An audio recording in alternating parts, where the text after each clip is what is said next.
When it's sunny outside, it's difficult to see your phone screen, but your phone seems to sense this and the brightness automatically increases, and now it's easier to see your phone screen.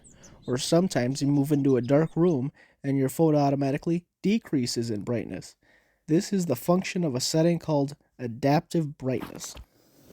Adaptive brightness matches your display with real world light levels.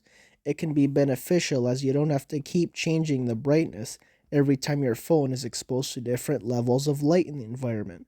But sometimes this can be annoying, as this setting might not work properly and it randomly changes your brightness. So, to turn this on or off, go into your settings, scroll down until you see display, press that, and then you'll see adaptive brightness. You can either turn this on or off.